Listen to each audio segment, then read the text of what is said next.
Saudara, cuaca ekstrim yang melanda Bali dari awal November hingga awal bulan Januari 2025 mengakibatkan sejumlah kebencanaan alam yang terjadi di Provinsi Bali, seperti pohon tumbang, banjir, bahkan tanah longsor. Dan bahkan beberapa waktu kemarin terjadi beberapa tanah longsor yang mengakibatkan korban jiwa. Dan saat ini saya akan membahas secara langsung kenapa hal tersebut bisa terjadi di Provinsi Bali bersama Profesor Sinatra, Guru Besar Bidang Teknik Sipil Universitas Warmadewa. Selamat pagi, Prof. Selamat pagi, Pak. Ya, Profesor, mungkin bisa sedikit, Prof. Kebencanaan yang ada di Bali ini kan cukup tinggi di akhir tahun, bahkan di awal tahun 2025 ini. Hal itu terjadi juga kemarin yang terbesar ada tanah longsor. Itu kira-kira penyebabnya apa sih, Prof? Apakah pengaruh dari cuaca ekstrim, bahkan perubahan iklim itu sendiri, Prof? ya kalau saya menilai secara teknis otomatis pasti dari intensitas curah hujan yang tinggi. Ya, kira-kira kalau kita nilai sekarang kurang lebih di atas 200 mm per hari jadinya curah hujannya. Jadi dengan durasi yang cukup lama, otomatis tanah itu menjadi jenuh. Jadinya tekanan air pori daripada tanah itu meningkat sehingga beban tanah itu menjadi lebih tinggi. Jadinya tanah membuat kestabilan baru. Sehingga disinilah timbulnya bencana longsor. Ya, jadi masyarakat harus waspada dengan kondisi ini. Termasuk juga pemerintah. Jadi kalau kita punya komitmen dengan peraturan PU nomor 22 tentang penataan kawasan yang rawan longsor itu, otomatis ya risiko yang kita dapatkan akan lebih kecil lah, harapan kita dengan kondisi cuaca ekstrim seperti ini. Ya. Kemarin juga terjadi di Klungkung, Ya. di Denpasar. Mungkin Profesor tahu di mana sih titik-titik yang ada di Bali sendiri yang mungkin memiliki kerawanan longsor itu sendiri? Saya pernah melakukan riset tentang longsor itu, jadinya berdasarkan atas Permen PU nomor 22 itu ada tiga tipologi sebenarnya, Pak. Tipologi A, B, dan C. Kalau rata-rata di Bali itu ada tipe B, jadinya daerah pegunungan, termasuk yang di Klungkung itu kan tipe pegunungan lah. Ya, kalau yang di Git-Git itu tipe A.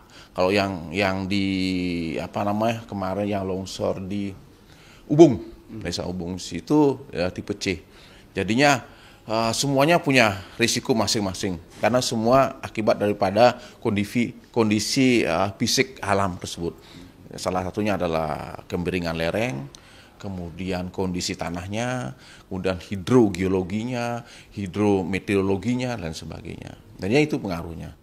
Selain musim hujan kemarin kan dari November bulan 2024 kemarin musim hujan di Bali itu sudah cukup tinggi, Prof.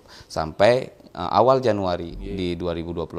Bahkan musim hujan itu turun tidak menentu saat ini. Apa yang bisa menyebabkan itu terjadi, Prof? Kalau saya tidak terlalu mendalam, ya saya cuma mengikuti laporan daripada BMKG. Ya, itu otomatis adalah sebuah siklus alami dari badai-badai yang terjadi antara benua Australia, Asia, dan sebagainya. Jadinya adalah cuaca ekstrim yang terjadi di Bali. Saya tidak tahu rekomendasinya apakah La Nina atau apa. Yang jelas inilah kondisi alam yang wajib kita waspadai, baik dari level pemerintah maupun masyarakat. Ya. Apakah perubahan iklim itu juga berdampak bagi kebencanaan yang ada di Bali, mungkin seperti longsor kemarin? Oh ya, jelas, ya jelas, karena namanya juga perubahan iklim, faktor penyebabnya sebenarnya banyak. Ya, apakah itu kerusakan lingkungan, ataukah hal-hal yang lain yang manusia mungkin tidak bisa deteksi.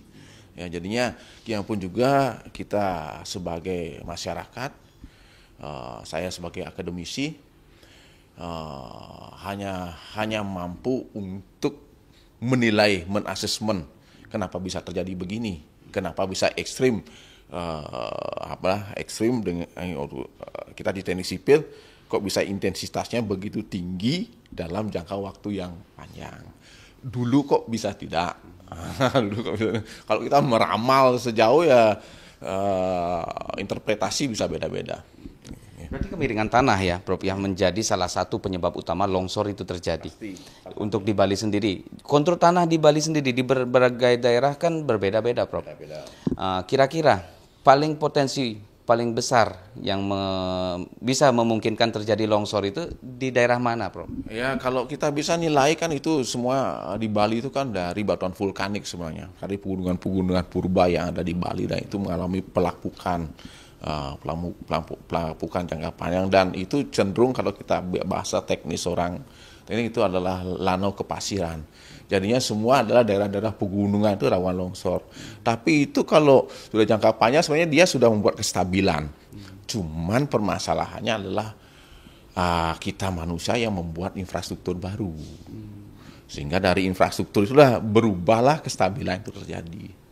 Nah, di situ kita harus hati-hati bagaimana infrastruktur tersebut tidak merusak kestabilan. Itu intinya.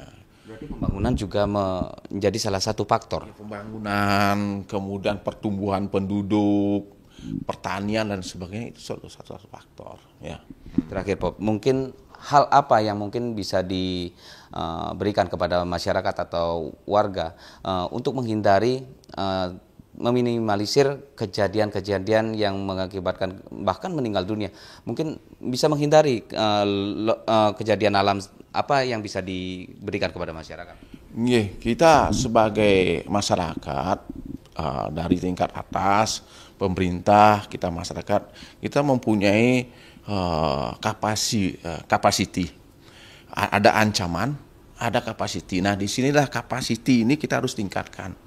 Dari pemerintah lewat BPBD-nya, kemudian dari desa lewat pemuka-pemuka masyarakat untuk atensi dalam kondisi seperti ini. Harus atensi, jadinya masyarakat harus dihimbau, harus peduli. Ya, lewat BPBD atensi ke bawah, yang di bawah atensi masyarakat. Sehingga kita waspada semua untuk mengurangi jumlah korban jiwa, minimalis korban jiwa, materi dan sebagainya. Pada prinsipnya begitu. Jadi harus berjenjang. Kalau kita bicara bencana, ya selama kita jadi manusia yang menentukan di sana. Ya, tapi kita harus tetap waspada. Intinya kita harus atensi dari pemerintah lewat BPBD-nya, kemudian ke bawah masyarakat. Karena masyarakat otomatis dia ya namanya kita tidak tahu ya, bekerja dan sebagainya tidak kurang. Ini acuh tak acuh.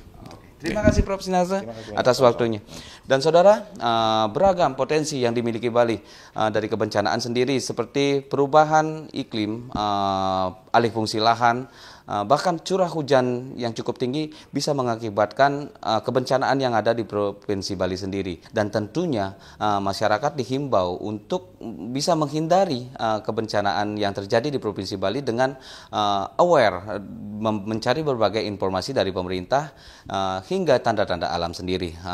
Provinsi Bali sendiri telah mencatat sebanyak 807 kejadian bencana yang didominasi oleh pohon tumbang, tanah longsor, bahkan banjir di awal tahun 2025 ini.